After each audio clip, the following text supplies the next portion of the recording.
Okay, this is gonna sound bad, but again, I don't mean to be bad. This is just to like get my point across, right? The first time I've been in a position where the thought that I could potentially die at that moment crossed my mind, I froze. And that was very, very scary. Ever since then, it is still scary, but you somewhat learn how to navigate past it. And I've experienced that before. So, like, I'm telling ya, you freeze. No matter how much you fucking talk yourself up, you big yourself, you know, you're like, I can win this. I can win this shit. Nah. You don't know how it feels like. You freeze, man. Like, you think like you're like, oh, kick them in the balls, or like, oh, throw this at them, or throw this at them. It doesn't. Like, your mind goes blank and your hands don't work anymore. So you're just like standing there. You're like, ah, fuck.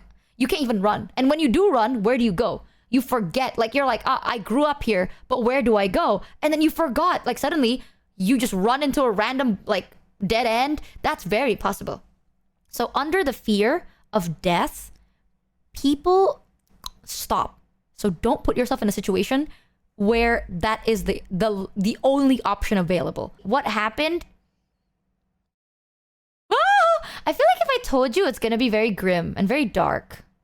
It's okay though. I'm fine now. Don't tell. It's not. I wouldn't consider it trauma. It's just like a story that I have. But I am very aware that this could traumatize people that hears it. You know what I mean?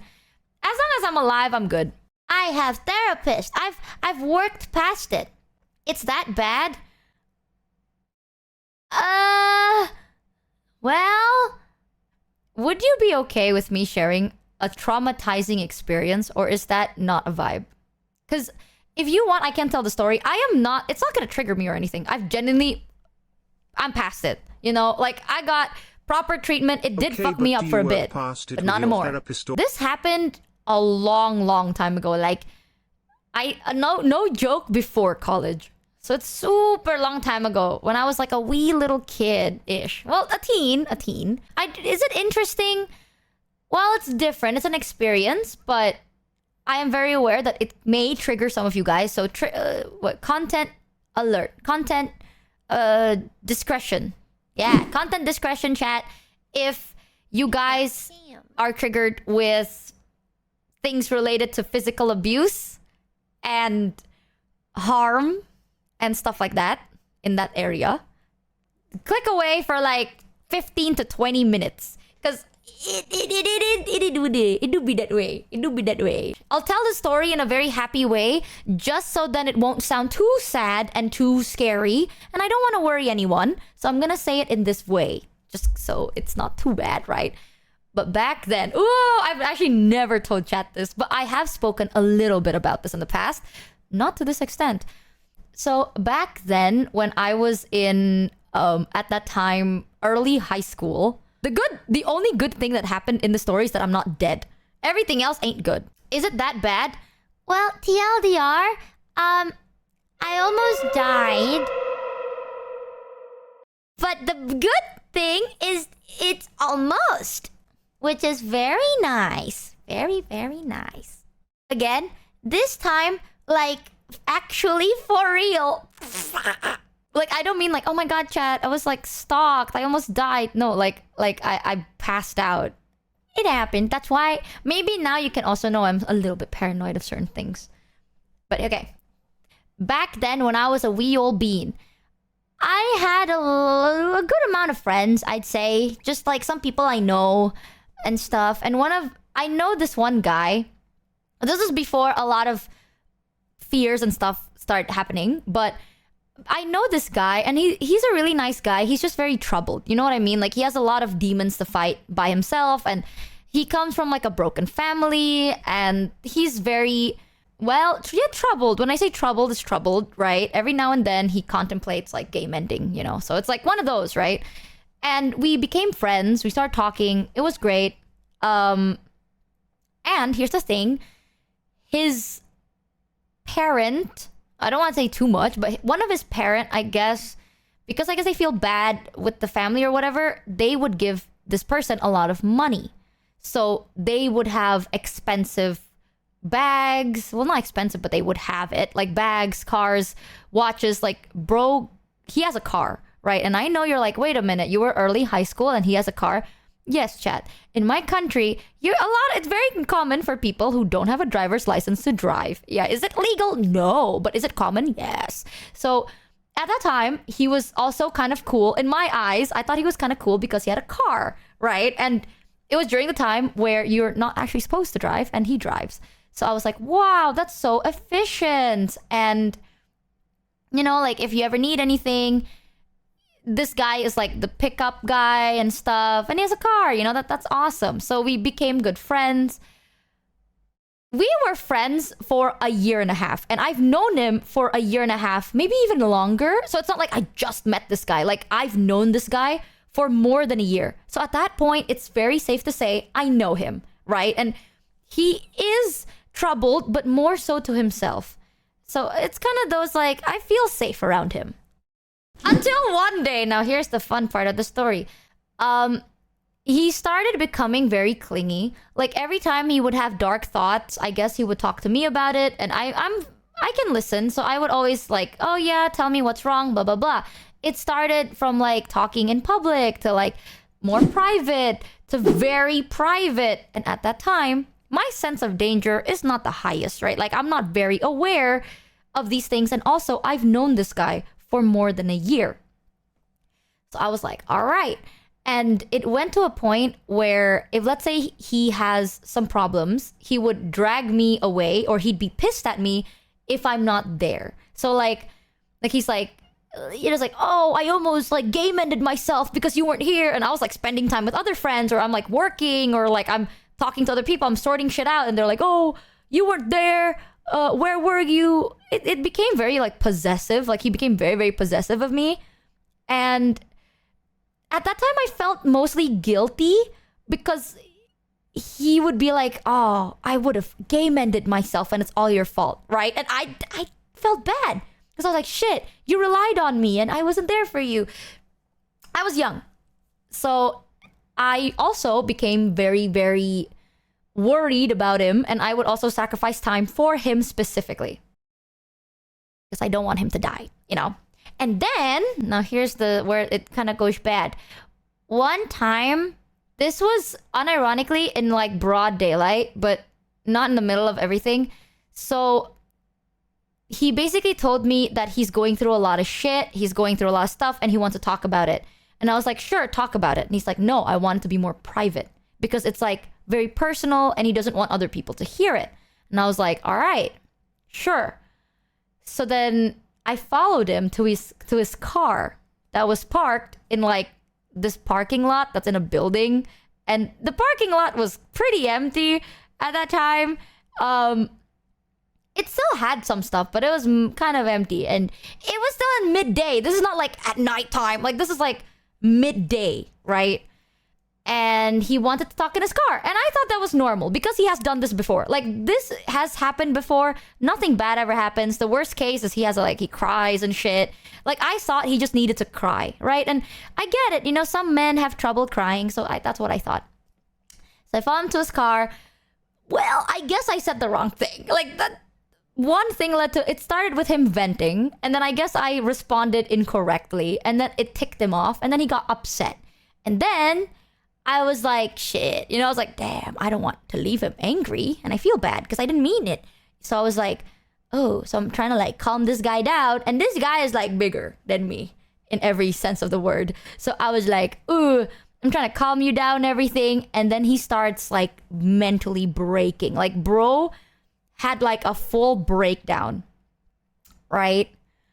But this is the first time. And again, I've known him for more than a year and a half. So like the breakdown kind of felt more aggressive this time. And I got my ass beat. And I got my ass beat. And then I passed out. So that was the first time I was like, oh my God, I would have died. Because I actually did like pass out. And then I woke up because he was like slapping the shit out of me. And he's like, don't die. And I was like, oh, I'm awake. But yeah, I had a lot of bruises and it wasn't very nice. So that's, well, to be fair, I was also kind of angry because I guess I had a lot of pent up aggression, you know what I mean? I was like, you pulled me out, blah blah blah. And now I'm like scared, blah blah blah. Like you've been doing this for like a while now, and I'm mad. So when he got angry, I got angry. So then now we're both angry. I laugh at it because I don't want it to be too sad. But yeah, he kind of like choked me, and then I passed out.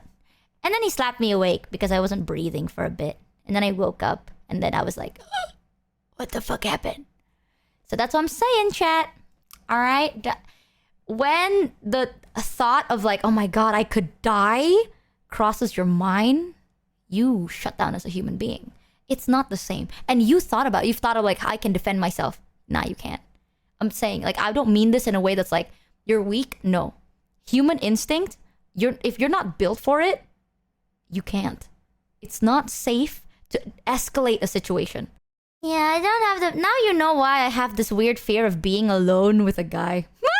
Actually, I've never gotten to tell you guys why. But now you know the reason I don't like sharing a room or being alone with just a guy. Now you know. It's weird. I trust them, but at the same time, you know, it's like... I've known this guy for so long. I didn't think he would be able to do that. I didn't think he was capable of like hurting somebody, right? We all think that way, but then they can. All it takes is like one loose screw, man, and then one loose screw for them is your life. Yeah. So now you know I have this weird fear of like shit happening and vulnerability or like physical touch. I was more touchy back then. I was more touchy when I was younger. Ever since then, not the biggest fan. Not the biggest fan. I'm not traumatized anymore. Like, I'm not thinking about the story. Yes, a part of me is like, ah, shit, what a horrible time. But I'm not like mentally broken by it anymore. So that's great. It's like, I don't want to give them more power. I don't want them to fucking sit in my mind and still affect me as a human being now after everything I went through.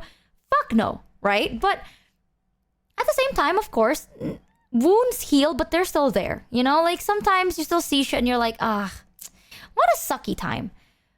But and so maybe some habits or some fears kind of drag along.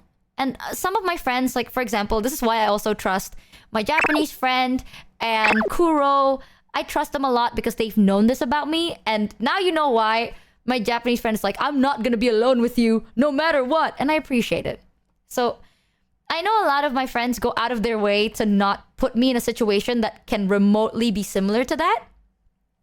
But sometimes I feel like I do feel bad. You know, I feel like, I have too much needs. You know, it's like, you don't have to do all that. Like, I want to be able to be human and normal. I don't want to be, like, long time ago, chat, it took me so long to be comfortable being next to a dude. And being in a car. That's why I take public transport. But now, it's just like, I don't want to be alone with a guy in an area that is secluded and can be locked. Did you report him? No, I did not. I did not report him, but I still remember this. Basically, my parents, my dad specifically, was so pissed. Because here's the thing, this story might be like, oh, that's crazy. My dad was so pissed, but there's really nothing else we could do. And I didn't really want to say anything because I still felt bad. I didn't want him to like... I know this sounds stupid, chat, but at that time, okay, it makes sense to me.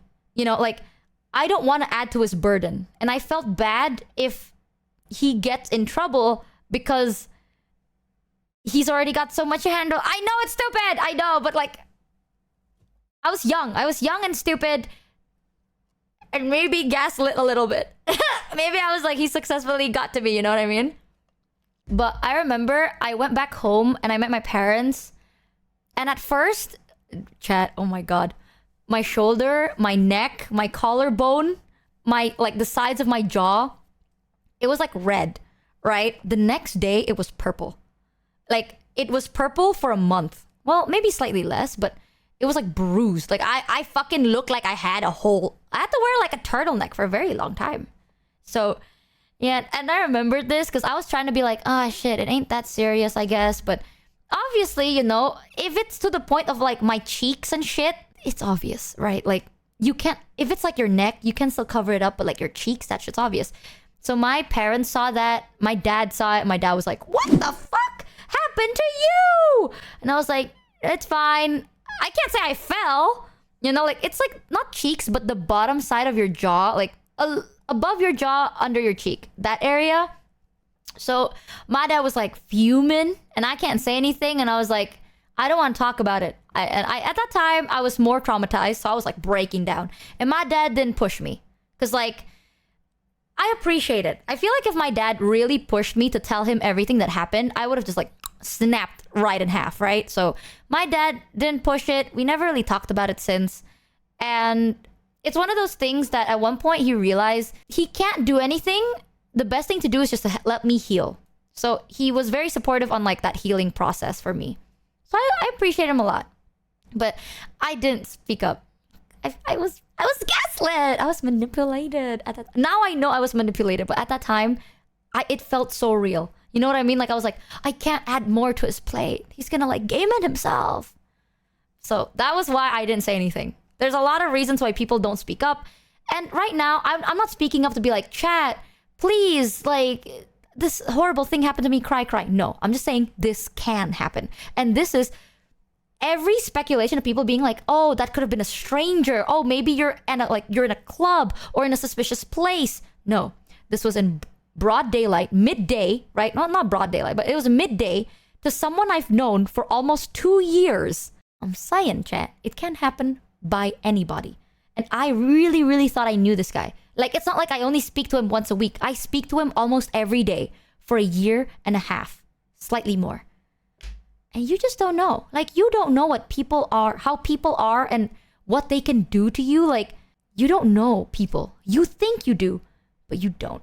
So it's always best to be safe, right? Once you're sorry, that's a fucking burden you gotta carry. You know, like, yeah, now I'm like, oh, now I have this cool story and I have lore. Haha, fun fact. But at the same time, I can tell you guys the story like it's nothing. But there are bad days where it affects me more. And now I can't hang out with people. Like, I know really good people. They just happen to be dudes and they're really nice. But I cannot be alone with them. It freaks me out. And you feel bad, you know? Like, shit gets locked by you. So you don't want to be in a position where all you can do is just be sorry about it. Better safe than sorry, chat. Don't trust people willy-nilly, all right? And sometimes I understand that if someone's trying to manipulate you, you don't know it. So please listen to someone else. Because at that time, I had friends that told me, it's like, hey, this is not normal behavior. I had, but I felt so bad and I didn't listen to them. You know, like I was like, no, you don't get it. You don't understand. Like, they're struggling, blah, blah, blah. But please know, if your loved ones or the people close to you tell you like this is weird, listen to them. Because sometimes being manipulated, it's so hard to like understand that you are being manipulated. It takes so long. And even then, after everything that happened, it took me longer to realize what happened. Like, I still blamed myself. And I know just now, the way I tell the story, it's like, stop defending him. I try my best not to. Okay, but like, I can't. That's just how it is. Like, I can't. I'm trying. I know it's like, oh yes, you probably did make mistakes, but it doesn't warrant it. I understand that. And it's like, you were the victim here. I understand that. But I don't know. It's weird. You can't put it to words, so I get it. Don't push yourself so much, okay? It's a process. You get to it eventually. Yeah. But I'm gonna be honest with you. One thing that helped me heal faster was my male friends never put themselves in a situation where they're alone with me. They don't like touch me. They don't come close to me. They're very like, they make sure I'm okay, but without really touching me or anything like that. And if let's say they're angry, they don't really be angry in front of me. So I know that they don't have to do that. And if it's like, oh, so they're not being themselves. Yes. Do I feel bad for that? Yes. But they do that because they don't want to make me feel triggered or scared, right? And they don't have to do it, so I really appreciate the fact that they did do it. 300 man, and it helped. The craziest. I'm gonna be real, like, even the only people I'm comfortable with being alone, I've known them for 4 years, and even then, they don't want to be alone with me. So that's also a big factor. Like, they themselves don't want to be there with me alone because they know what I've been through. You know, so I know it sucks. And it's always like, guys get the shirt and the stick. Yes, but it's always like, listen, when a guy does it, it's very normal for a person to think that this could happen by any guy. Say, I'm glad right? you're okay. A lot of my friends also do. They don't yell in front of me. So I appreciate that too. They don't have to do that. I told them that they don't have to do that, but they want to. So, okay. I appreciate it still. It's one of those things that you just have to... It sucks, but it just happens, right? For example, Kuro. Kuro is not the one that did that to me. But now Kuro kind of has to treat me in a way like super fragilely, and now he has to like... It feels like he's walking around eggshells sometimes. Is it fair for him? No. I've never asked him to do that. He does it because he's scared that I'd shit myself, right? Which is fair. So I know that it's unfair, but sometimes, not all. I know there's a lot of people that are way more comfortable speaking to men, hanging out with men. Like, there are a lot of women that are more comfortable with men than with women, and that's fair.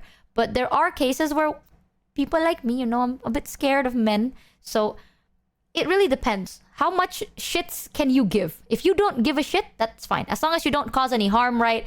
If that's like too much for you, step back. You know, you don't have to fix them. You know, that's not your job, right? But if you want to, then that's what you can do. But if you don't want to, that's fair. Take care of yourself, chat. Always take care of yourself. You are not someone's therapist. You remember. That's why I don't know anymore. Like, I don't know if this is my mentality or shit that I've witnessed. And that's also why when people are like, oh, what shit have you been watching, girl? I got the front row seats, baby. I got the, ooh. So, again, I don't think this is good. I am actively still working on everything. Because, you know, shit happens. It piles up. I'm actively still working on myself. And my goal is just to be a normal human being one day, right? I don't want to... Sometimes I feel disgusted at myself because I would look at my male friends and feel the fear. Sometimes, like, I'm not gonna lie to you. There are moments I would meet like Kuro or my other male friends, like my Japanese friends, and they're taller, bigger than me. And I shit myself. Even though they've never done anything to make me worry, I'm like scared. Like, oh, the room is a bit too dark and I'm scared.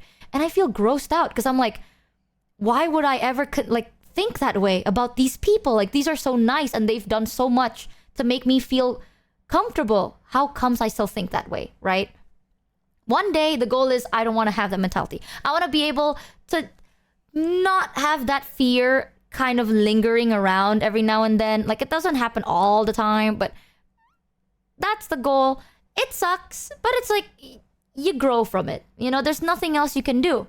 And when I say it's like I'm just happy to be alive, I am. I wasn't always, but now it's no use, you know, if I'm like, shit happened to me, and then I'm just like wallowing in that, like I'm just like stuck in the time in my life. Hell no way. Good morning, heaven. Just say you hate me. Tough. Most people are taller than you. That's what I'm saying.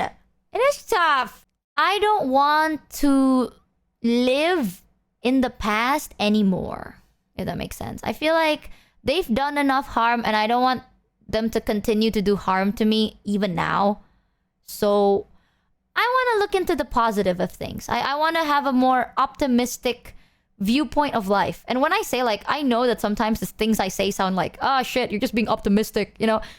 I'm not. I used to be very pessimistic. Chat, you knew like one thing that is kind of bad that happened to me. And if I told you, chat, like, I don't have hope in life. I don't have hope in people. I think everyone is bad. I would be valid. Let's be real. Oh, I appreciate you guys a lot too. I think talking to you guys also helped me learn to speak. You know, sometimes speaking up for myself is very hard. But if I told you guys right now, chat's like, all men, I hate everyone. I'm scared of everyone. Everyone is horrible people. You would low-key understand, and that's kind of valid, right? But I try not to be. Like, I work goddamn hard to be an optimist. Because being a pessimist sucks ass. It's like, yes, you went through shit, but then now every day, even the future has to be shit? What the fuck? What's the point? So I try to be more optimistic, you know? I wanna have hope for the future. And I want to have hope when I see people. I like to think that people aren't bad. I know that sounds really stupid, but I still want to tell myself and I want to genuinely believe that not everyone is bad and there's always good in people. So now you also know why sometimes I sound very optimistic and a bit stupid. Okay, I'm kind of trying to find a balance in it a little bit, but yeah. Again, I'm sorry if the story I told you was a bit like, oh, that's too much, vibe off. You know what I mean? No, vibe off, Dad. I'm really sorry. I didn't mean it that way. I just want you to know that threats happen. Just be safe, okay, chat? The world is unpredictable. And sometimes you get really good people. Head pat. Yay! You get good people around you and you should cherish them. But when bad people happen, you need to know how to make sure to take care of yourself and protect yourself. You done me and you bet I felt it. I tried to be chill, but you so hot that I melted. I fell right in the quiet. I have tears in my eyes. Before the cool done, I'll be